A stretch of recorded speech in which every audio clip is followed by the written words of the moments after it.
Hello dear. आज हम लोग करने वाले हैं अपना कैश बुक में next topic double column cash book.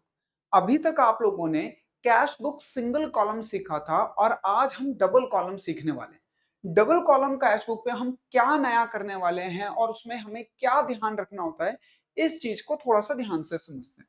अभी आप लोगों ने कैश बुक सिंगल कॉलम किया था, अब हम लोगों को कैश बुक डबल कॉलम करना है। तो पहले आप लोग क्या करते थे, सिर्फ और सिर्फ ओनली कैश का इनफ्लो और कैश का आउटफ्लो को ही रिकॉर्ड किया जाता था हमारी कैश बुक में। बट अब आप कैश बुक के साथ साथ आप बैंक का भी इनफ्लो और आउटफ्लो को रिकॉर्ड करोगे। यानी जो हमारे पैसा बैंक में आ रहा है या बैंक से जा रहा है, यानी बैंक में इनफ्लो या आउटफ्लो हो रहा है, हम उसे भी रिकॉर्ड करेंगे। और कैश का जो इनफ्लो हो रहा है, जो आउटफ्लो हो रहा है, उसे भी रिकॉर्ड करेंगे। इसीलिए इसको बच्चों कहा जाता है डबल कॉलम कैश बुक। क्या आप कैश का भी ध्यान रख रहे हो, मतलब हम इस अमाउंट की बात कर रहे हैं, और जो बैंक में पैसे हैं जिसे आप यूपीआई, चेक, ड्राफ्ट या online internet banking debit card से पेमेंट कर सकते हो, ठीक है ना, या रिसीट होता है आपको। तो हम दोनों चीजों का ध्यान रखेंगे इस बार, cash as well as bank.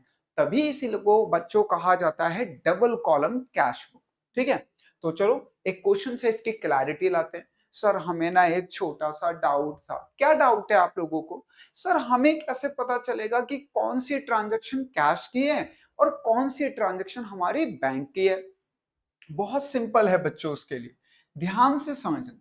बच्चों अगर हमारी ट्रांजैक्शन में बैंक लिखा है, या मान लो कैश चेक लिखा है, या बच्चों मान लो ऑनलाइन लिखा है, क्या लिखा है? ऑनलाइन।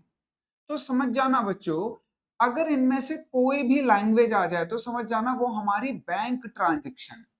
अगर इन तीनों में से चाहे चेक बोल दे, बैंक बोल दे, ऑनलाइन ट्रांजैक्शन बोल दे, यूपीआई बोल दे, यूपीआई मतलब ऑनलाइन, तो इनमें से कोई भी लैंग्वेज बोल दे तो समझ जाना वो हमारी बैंक ट्रांजैक्शन है। और अगर इन तीनों में से कोई भी लैंग्वेज ना आए तो समझ जाना वो हमारी कैश ट्रांजैक्शन है। इसमें आप लोगों को क्या डाउट होना चाहिए, ठीक है ना? बाकी बच्चों हम क्वेश्चन करेंगे तो आपको क्लैरिटी और हो जाएगी। ठीक है, रेडी? चलो तो हम क्वेश्चन करना स्टार्ट करते हैं। ये हमारा बड़ा प्यारा सा क्वेश्चन है बच्चों, क्वेश्चन नंबर 8 आप लोगों की वर्कशीट का। तो समझना, कह रहा है prepare double column cash book from the following transaction. हमें डबल कॉलम कैश बुक, आज मैंने कहा ना डबल कॉलम ही सीखने वाले हैं, तो हम कैश का भी ध्यान रखेंगे, बैंक का भी। ठीक है, तो देखो इसका फॉर्मेट क्या होता है, वैसे ही है बच्चों, डेट पर्टिकुलर्स एलएफ। ये एलएफ क्या होता है? ये एलएफ क्या होता है सर बता दो। सेम वैसे ही कैश बुक के तरह इसमें भी रिसीट साइड और पेमेंट साइड है। अच्छा, ये एलएफ के बारे में मैं आप लोगों को नेक्स्ट क्लास में इसके बारे में आपसे डिस्कस करूंगा, नेक्स्ट क्लास में, अभी नहीं, नेक्स्ट क्लास में। ठीक है, तो आज मैं आप लोगों के साथ सिर्फ डबल कॉलम कैश बुक की बात कर रहा हूं। इस एलएफ कॉलम में हमें कुछ नहीं लिखना फिलहाल। ठीक है, एलएफ में क्या आएगा हम आगे चल के बात करेंगे। ठीक, अच्छा, तो ये बच्चों हमारी रिसीट साइड हो गई, अगर पैसा आ रहा है कैश में तो कैश में, बैंक में तो बैंक में, ये पेमेंट साइड हो गई। अब आप लोगों के फॉर्मेट की रिक्वायरमेंट पूरी हो गई। बच्चों फॉर्मेट ही बिल्कुल एक्यूरेट बनाना आना चाहिए आप लोगों को, तो आप इसे नोटबुक में बना बना के प्रैक्टिस करिए। ठीक है ना, तो चलो स्टार्ट करते हैं। बच्चों हमारे पास 2026 हमारा ईयर है, 2026, और मंथ है बच्चों जून को कॉमन ले लेते हैं, और 1 तारीख को हमें कुछ कह रहा है, तो 2026 को कॉमन ले लेते हैं, जून को कॉमन ले लेते हैं। ठीक है, अब चलते हैं। कह रहा है कैश बैलेंस ₹70 और बैंक बैलेंस 90। हमें 1 तारीख को जून के स्टार्टिंग में ही कैश का बैलेंस भी दे रखा है और बैंक का बैलेंस भी दे रखा है। लो, टू बैलेंस बीडी। बच्चों हमें कैश का बैलेंस दे रखा है 70,000 और बैंक का बैलेंस दे रखा है 90,000। ठीक है ना, क्लियर? कैश का बैलेंस कितना दे रखा है? 70,000 और बैंक का बैलेंस दे रखा है 90। तो जो हमें पहले से बैलेंस दिया हो वो हम यहां रख देंगे रिसीट साइड में। ठीक है, आगे कह रहा है purchase building for ₹20,000 by bank. बच्चों हमने बिल्डिंग परचेज की है, आप बताओ पैसा आएगा या जाएगा? ऑब्वियसली जाएगा। ठीक है ना, अब तो हम यहां पे लिख देते हैं बाय बिल्डिंग, टू को बाय बिल्डिंग,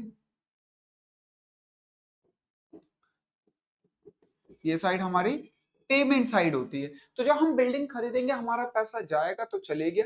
अब बताइए कैश से या बैंक से। देखो क्या लिखा है, बाय बैंक। मैंने कहा था या तो बैंक मिलेगा या चेक मिलेगा या ऑनलाइन। तो समझ जाना वो कौन सी ट्रांजेक्शन है, bank.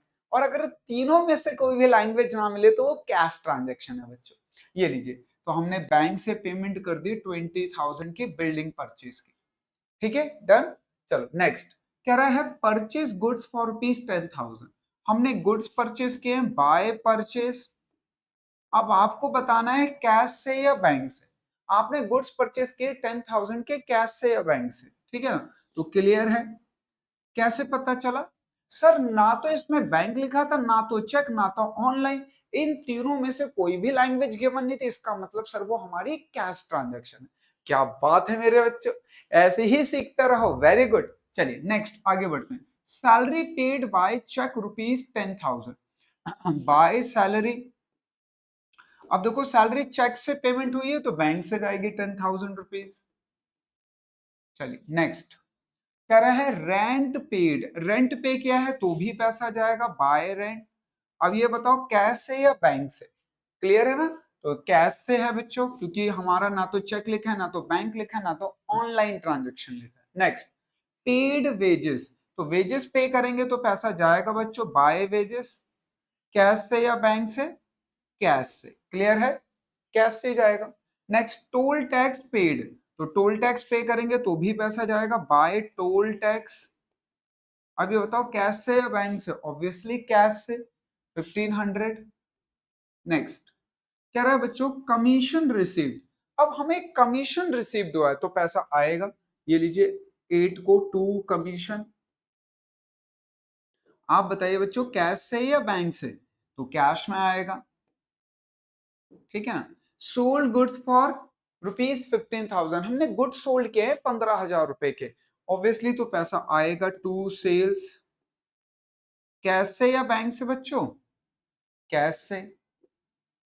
Next computer purchase for ₹8,000 by cheque. तो कंप्यूटर परचेज क्या है बच्चों, आपने बाय कंप्यूटर। अब ये बताओ कैश से या बैंक से, ठीक है ना। ऑब्वियसली बैंक से, क्योंकि क्लियरली मेंशन है चेक।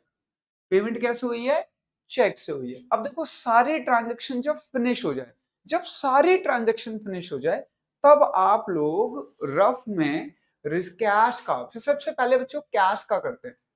ठीक है, कैश का रिसिट साइड का टोटल कर लीजिए और कैश का पेमेंट साइड का, कैश का। ठीक है, देखो 70 और 15 और 5, तो 90,000 तो कैश में रिसीट हुआ है।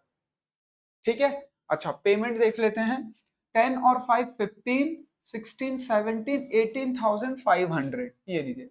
और पेमेंट हुई है 18,500। 15 16 17 18 18,500। तो आप मुझे बताइए कैश में आया ज्यादा है या गया ज्यादा है बच्चों। ठीक है ना, हमारे पास इनफ्लो ज्यादा है कैश का या आउटफ्लो ज्यादा है। ऑब्वियसली कैश का इनफ्लो ज्यादा है, तो हमारे पास रिमेनिंग बैलेंस बचेगा ना। तो रिमेनिंग बैलेंस बताइए क्या है, ये लीजिए रिमेनिंग बैलेंस क्या होगा। तो वही हम इसमें से इसको माइनस कर देंगे 18,500 को, तो ये हमारा रिमेनिंग बैलेंस आ जाएगा। 0 0 10 में से 5 गया, 5 9 में से 8 गया, 1 8 में से 1 गया 7, ये तो ये 71,500। 8 में से 1 गया सर, 71,000 हमारा कैश बैलेंस बचा है बच्चों। अब ये जो बैलेंस हमारा बचा है हम पेमेंट साइड लिखते हैं, ये लीजिए